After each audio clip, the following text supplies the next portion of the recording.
नमस्कार दोस्तों, कहानियों की दुनिया में आपका स्वागत है। यहाँ आपको रोज नई नई सामाजिक और प्रेरणादायक कहानियाँ सुनने को मिलेंगी। कुछ कहानियाँ आपको हंसाएंगी, कुछ रुलाएंगी और कुछ कहानियाँ आपको गुदगुदा जाएंगी। पर हर कहानी समाज से ही प्रेरित होकर समाज की ही कुछ अच्छाइयों और बुराइयों को आपके सामने प्रदर्शित करेंगी। हमारी आज की कहानी एक वसीयत की दर्द भरी कहानी है। क्या माता पिता को अपने जीते जी ही अपनी वसीयत बनवा देनी चाहिए? तो चलिए कहानी को शुरू करते हैं। शोभा जी और राधिका जी की कोठी आमने सामने थी।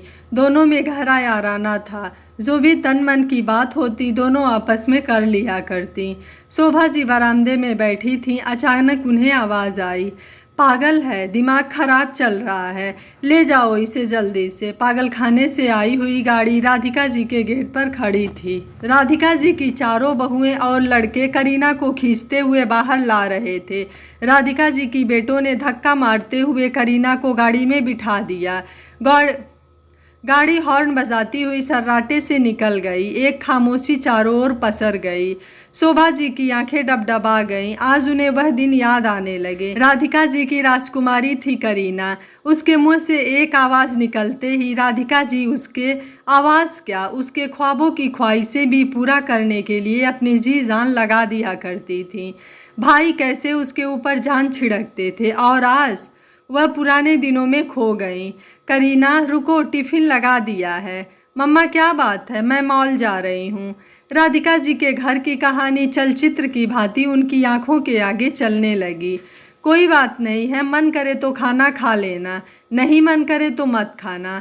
ड्राइवर गाड़ी का दरवाज़ा खोले खड़ा रहता और नौकरानी करीना का टिफ़िन लिए।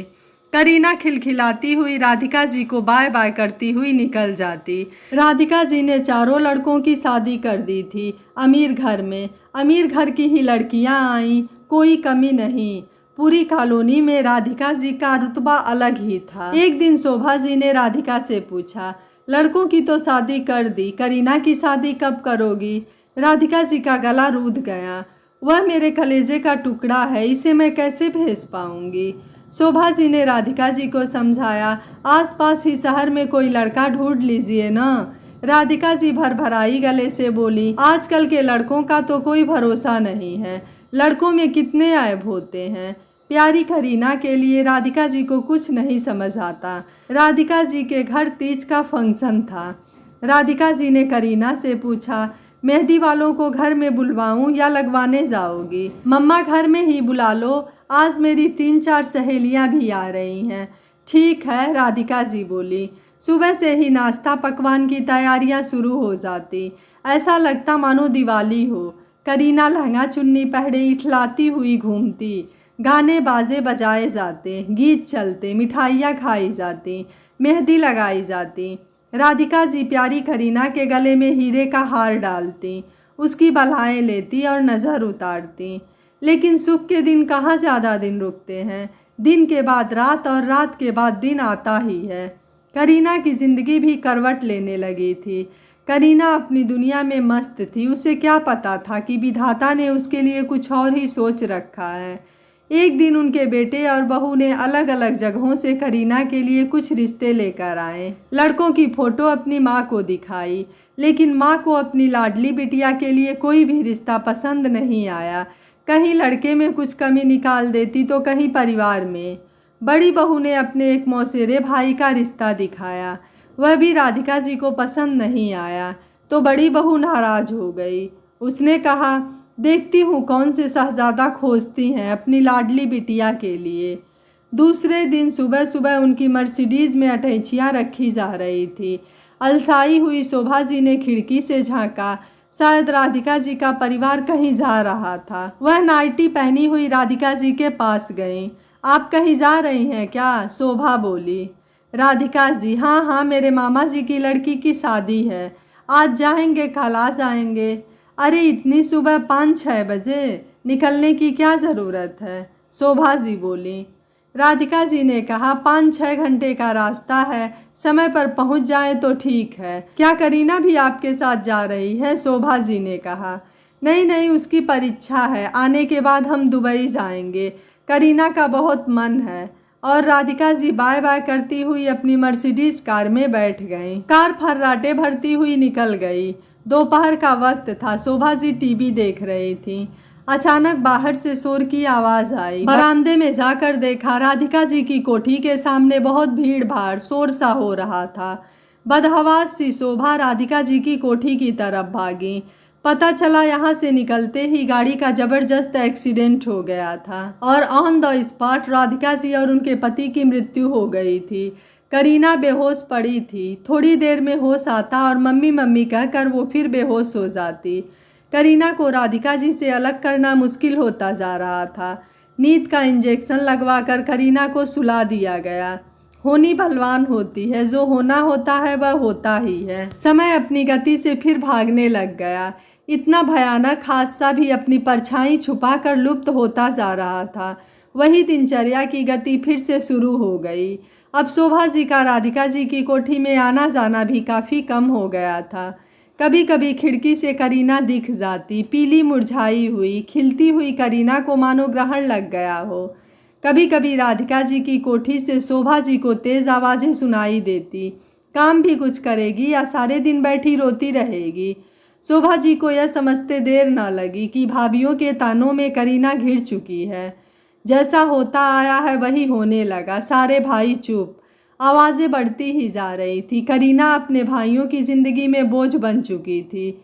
जो भाई भाभी करीना की एक आवाज़ पर दुनिया की हर खुशी लाने को तैयार रहते थे, वही भाभियाँ आज अपने तानों से करीना के कलेजे को छलनी कर देती थीं। आज घर की राजकुमारी घर की नौकरानी बन गई थी। करीना की सिसकियाँ आवाज़ों के बीच दब गई थीं। कहाँ भाई भाभीियों को उस बेटी का दर्द बांटना चाहिए था, लेकिन वे तो खुद उसे दर्द देने को तैयार थे। अगले दिन रिक्शा 3 व्हीलर राधिका जी की गेट पर खड़े होने लगी। मैंने अपनी खिड़की से देखा तो करीना के भाई उसे पकड़कर लेकर आए और रिक्शे में बैठाने लगे। मेरे मुंह से निकल गया, आह ये करीना है। बिना प्रेस का सलवार कुर्ता, बिखरे बाल। रिक्शा में बैठकर करीना कहाँ जा रही है?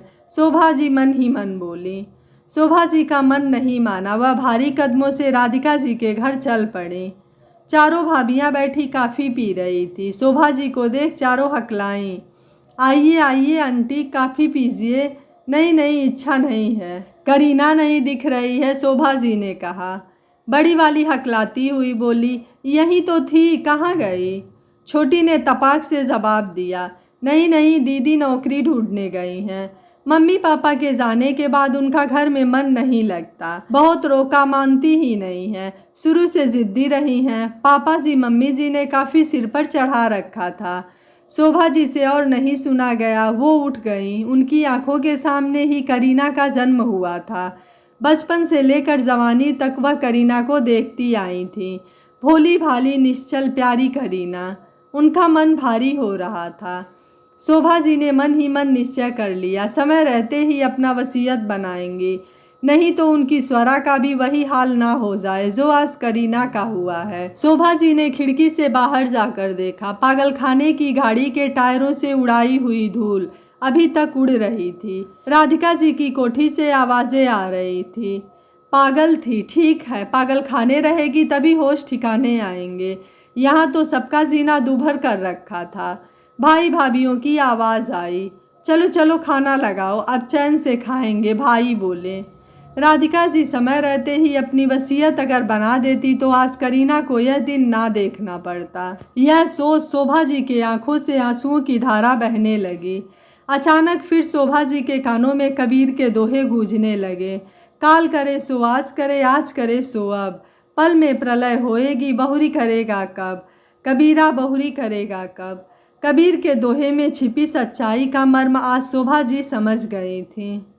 दोस्तों, माँ बाप को जीते जी अपनी वसीयत बनाकर अपनी प्रॉपर्टी अपने बच्चों में बराबर बराबर बांट देनी चाहिए, ताकि उनके ना रहने पर कोई भी परेशानी ना हो। आज अगर करीना के माता पिता ने अपनी वसीयत तैयार की होती तो शायद आज उनकी लाडली बिटिया को यह दिन ना देखने पड़ते। दोस्तों, आज अगर वसीयत का एक हिस्सा करीना के नाम होता तो उसकी भाभीियों की हिम्मत नहीं होती कि वह उसे नौकरानी बना सकती। फ्रेंड्स, यह कहानी आपको कैसी लगी आप मुझे अपनी राय कमेंट ज़रूर करिएगा। वीडियो पसंद आया है तो वीडियो को लाइक शेयर एंड चैनल को सब्सक्राइब कर लीजिएगा। Thank you for watching. मिलते हैं अगली कहानी में।